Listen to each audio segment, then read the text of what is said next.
Okay, so we've literally all been there, right? You're just sitting on the couch, totally captivated by one of those home makeover TV shows. Or maybe you're scrolling through those jaw dropping before and afters on Instagram.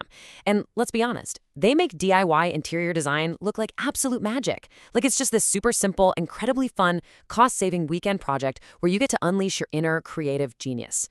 But today, in this explainer, we're going to pull back the curtain.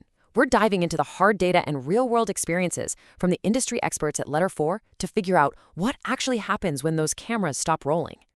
So it brings us to the ultimate question, the one that tempts pretty much every homeowner out there. Is acting as your own interior designer actually cheaper? I mean, the upfront allure is totally undeniable, right? You think to yourself, hey, I'm cutting out the middleman. I'm going to save a fortune on professional fees. But as we're about to see, the initial price tag of a DIY project, yeah, it often hides a much larger, way more stressful, and honestly significantly more expensive reality. Because the gap between expectation and reality, it is absolutely massive. On one hand, you've got this TV show fantasy, total creative control, dirt cheap, and the whole shebang is magically wrapped up by Sunday dinner. But the harsh reality? Oh boy. When you decide to play designer, you are suddenly the one sweating over complex project budgets. You're the one frantically managing deliveries, trying to explain super specific installation details to tradespeople, and desperately dodging massive project delays. It's basically walking a logistical tightrope without a net. Let's dive right into part one, the DIY illusion. To really get why so many well-intentioned DIY projects completely go off the rails, we kind of have to redefine what interior design actually is. It's not just picking out a trendy throw pillow or arguing over paint swatches. It is managing hundreds, literally hundreds of different parts and pieces. You're specifying permanently installed items like plumbing fixtures and custom cabinetry. You're detailing rough-ins like those complicated valves hidden right behind your shower wall. And you have to create dead accurate to-scale drawings so the subcontractors actually know how to build your vision. Honestly, if you get just one of those tiny details wrong, the entire project grinds to a halt. Which leads us directly into part two, the reality of regret. When people underestimate that sheer level of complexity, the fallout is honestly staggering. Check this out. According to a survey by NBC, a massive 63% of Americans who take on a DIY home improvement project end up regretting it. 63%. That is well over half. And you know what the number one reason is? They just drastically underestimated how incredibly complex the tasks were when they first started out with all that weekend warrior enthusiasm. But here's the thing, that regret isn't just a bruised ego. It is a brutal financial hit. Out of everyone who attempts these projects, 1 in 3, so 33%, actually end up having to hire a professional anyway, just to fix or completely redo their DIY work. I mean, think about the complexity of tile for a second. Do you know off the top of your head if your installer needs a bullnose edge or liner tiles? Are you using modern Schluter trim? Did you order the exact right rough-in valve for your specific shower control? If not, you might find yourself paying a pro to rip out all your hard work and start entirely from scratch. You literally end up paying twice for the exact same room. So how do we avoid that? Let's look at part 3, the top 5 DIY disasters. Let's break down the most common traps that just absolutely drain wallets and destroy patience. Think of this as your high-level roadmap of renovation ruin. We're talking unrealistic budgeting, failing to properly vet your contractors, totally warped timeline expectations, using poor quality materials, and operating with limited resources. These are basically the 5 pillars of a DIY disaster. Let's look at exactly how each one of these plays out in the real world, starting with the budget. Okay, imagine you set a strict $20,000 budget for a primary bathroom remodel. You decide, hey, I'm going to order this gorgeous custom double vanity for $4,000 instead of a perfectly fine $3,500 off-the-shelf option. Just a $500 difference, right? But wait, that custom cabinet, it needs a full slab for the counter, plus 2 sinks, plus faucets, plus drains. Before you know it, you've accidentally blown half your entire budget on just the vanity area, leaving absolutely nothing left over for that freestanding soaking tub you've been dreaming about. It's this vicious domino effect that happens when you don't have a comprehensively planned budget before you start clicking buy. And speaking of budget drainers, we have to talk about the cost of a simple measuring mistake. If you miscalculate even slightly, I'm talking fractions of an inch, and buy a fixture or a piece of furniture that just doesn't fit the space, you are staring down some major financial consequences. A lot of suppliers charge a restocking fee of 20% or more to return large, freight-shipped items. That is cash literally thrown out the window, all because of a tiny quarter-inch error on a tape measure. Next up is the unvetted contractor trap. Look, it is so tempting to just hire the first, cheapest contractor that gives you a quote.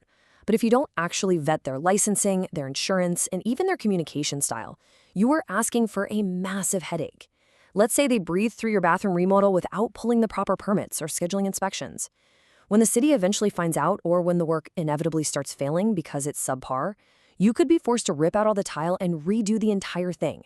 You definitely didn't save money. In fact, you just more than doubled your costs. Then, oh man, we have the timeline myth. You might watch a show and think, sure, I can completely renovate a kitchen in 2 months. But let's look at the actual strict sequencing required here.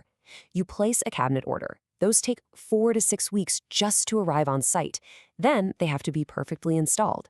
Next, the subtops go in. Only after all of that can a fabricator finally come out to make a template for your countertops, which then takes several more weeks to fabricate and install. That alone completely eats up your 2-month window. And if you picked a specialty tile, that can take 12 to 14 weeks just to be made. If you're paying for an expensive Airbnb while all this happens, those delays are going to cost you dearly. And our fifth disaster: poor quality materials. To save a quick buck, maybe you pick up some super inexpensive, high-traffic kitchen flooring. But within months, it starts peeling and warping, which means, you guessed it, a total replacement.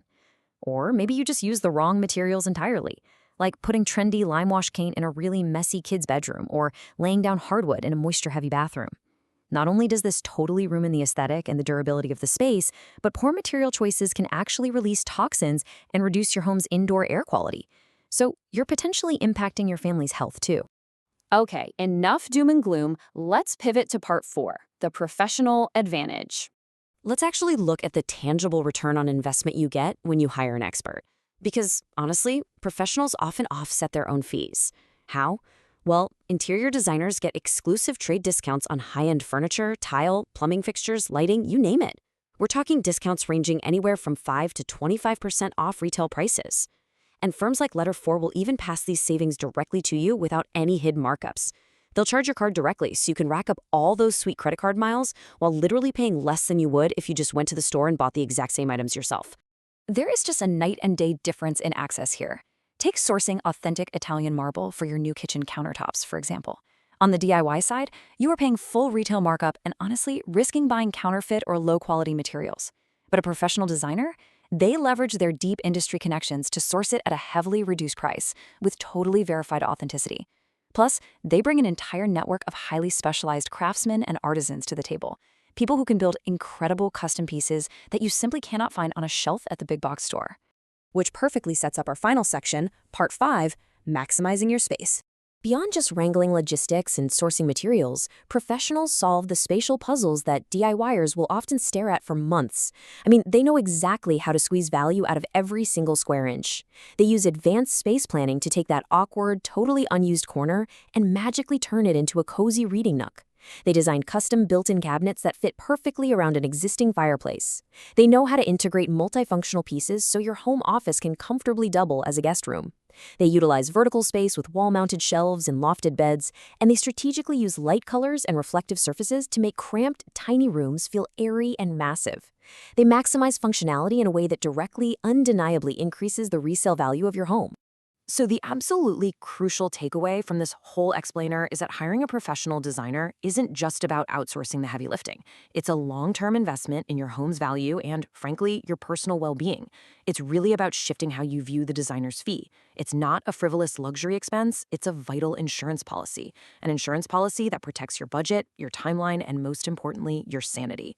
Which leaves us with this final thought. Poor design choices are something you literally have to live with and look at every single day. The financial burdens, the crushing 14-week delays, the devastating costs of redoing a botched job, those are the very real, hidden costs of doing it yourself. So before you swing that sledgehammer or click purchase on that custom vanity, you really have to stop and ask yourself, can you actually afford to gamble with something as crucial as the comfort, beauty, and value of your home?